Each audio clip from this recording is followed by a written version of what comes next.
សូមជូនរឿងជើងខ្លាំងជួបពូថៅមរណៈ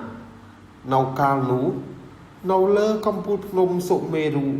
ដែលជាទីសក្ការៈរបស់ពួកទេវតាមេឃស្រាប់តែប្រែជាខ្មៅងងឹតផ្លេកបន្ទោក៏ក្រើកដីញ័ររន្ធត់មូលហេតុគឺដោយសារតែវត្តមានរបស់យក្សកំណាចដែលជាស្ដេចយក្សមានមាឌធំដូចភ្នំស្បែកពណ៌ខៀវស្រងាត់ភ្នែកក្រហមដូចភ្លើងនិងមានចង្កូមសុចស្រួយគួរឲ្យខ្លាចនៅក្នុងដៃស្ដាំរបស់វាមានកាន់ពូថៅយក្សមួយដ៏ធំសម្បើមដែលមុខពូថៅនោះមានទំហំធំប៉ុនផ្ទះមួយខ្នង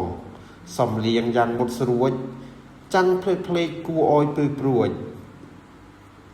យក្សកំណាចបានស្រែកខ្លាំងសំឡេងរបស់វាធ្វើឲ្យមរគីនិងពួកទេវតាតូចតាចរត់ទៅលាក់ខ្លួនអស់ហាថ្ងៃនេះទីនេះនឹងក្លាយជាកម្មសិទ្ធិរបស់អញតើមានអ្នកណាហ៊ានមកតតាំងនឹងពូថៅមរណៈរបស់អញទេភ្លាមនោះពន្លឺពូមាសមួយបានធ្លាក់ចុះពីលើមេឃយ៉ាងលឿន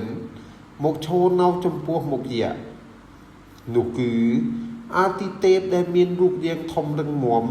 ឈរយ៉ាងសង្ហានៅក្នុងដៃមានកាន់ដាវកែវចរណៃពន្លឺចែងចាំងអាទិទេពសម្លឹងមើលយក្សដោយខ្សែធ្មេញមិនញញើតហើយពលដោយសំឡេងធ្ងន់ថាយក្សកំណាចកុំសង្ឃឹមថានឹងមកបំពេញទាននេះបានអោយសោះដល់រាបណាមានខ្ញុំនៅទីនេះការប្រយុទ្ធដ៏ធំធេងក៏បានចាប់ផ្ដើមយក្សកំណាចមិនបងអង្គយូរវាក៏យាពូថៅដ៏ធំសម្បើមនោះវាសំធប់មកលើអាទិទេពសំលេងពូថៅកាប់យ៉ាងខ្លាំងបើសិនជាត្រង់ពូថៅនេះទោះបីជាភ្នំទាំងមូលក៏រលាយដែរប៉ុន្តែអាទិទេព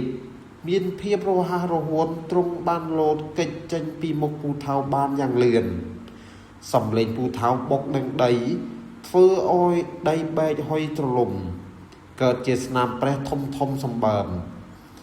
អាទិទេពឆក់យកឱកាសដែលយក្សកំពុងតែលើកពូថៅឡើងវិញលោតឡើងទៅលើអាកាសយ៉ាងខ្ពស់រួចកាប់ដាវកែវចរណៃចុះមកលើស្មារបស់យក្សពន្លឺចាំងធ្មេញធ្វើឲ្យយក្សកំណាចស្រែកដោយការឈឺចាំប៉ុន្តែយក្សកាន់តែខឹងសម្បាវាប្រើកម្លាំងបាយដ៏មហិមាក្រវីពូថៅយ៉ាងឆ្កួតលីលាវាយគ្រប់ទិសទីដើម្បីកុំឲ្យអាទិទេពចូលចិត្តបានអាទិទេពត្រូវប្រើមន្តអាគមបង្កើតជញ្ជាំងពន្លឺការពារខ្លួនពីកំទេចថ្មដែលបែកឆិតខ្ចាយដោយសារកម្លាំងពូថៅរបស់យក្សការប្រយុទ្ធគ្នាបន្តអស់ពេលជាច្រើនម៉ោងភ្នំសុមេរុហាក់ដូចជានឹងបាក់រលំអាទិទេពឃើញថាការវេយគ្នាដោយកម្លាំងបាយមិនអាចឈ្នះយក្សនោះបានឡើយទ្រង់ក៏សម្រេចចិត្តប្រើក្បាច់ពិសេសទ្រង់បានហោះឡើងទៅខ្ពស់បំផុតរួចសូត្រមន្តហៅកម្លាំងធាតុទាំង4មកជួបជុំគ្នានៅចុងដាវកែវចរណៃប្រែជាមានទំហំធំនិងមានភ្លើងឆេះសន្ធោសន្ធៅយក្សកំណាចសម្លឹងមើលទៅលើឃើញគ្រោះថ្នាក់ដល់ជីវិតវាក៏លើកពូថៅយក្សឡើងដើម្បីរាំងទប់ទទួលកម្មផលទៅយក្សកំណាចអាទិទេពស្រែកឡើងហើយទម្លាក់ខ្លួនចុះមកក្រោមសំឡេងផ្ទុះដ៏ខ្លាំងក្លាបានកើតឡើងនៅពេលដែលដាវភ្លើងរបស់អាទិទេពបុកទង្គិចនឹងពូថៅយក្សកម្លាំងផ្ទុះធ្វើឲ្យពពកនៅលើមេឃចិត្តខ្ចាយអស់ទីបំផុតពូថៅយក្សដ៏រឹងមាំនោះបានបែកជាចំណែកតូចដោយសារតែកម្លាំងដាវវិសេសរបស់អាទិទេពមិនឈប់ត្រឹមនឹងទេទ្រង់បានប្រើដាវចុងក្រោយចាក់ទម្លុះបេះដូងរបស់យក្សកំណាចយក្សដ៏ធំសម្បើមស្រែកជាចុងក្រោយរួចក៏ដួលរលំទៅលើដីរាងកាយរបស់វា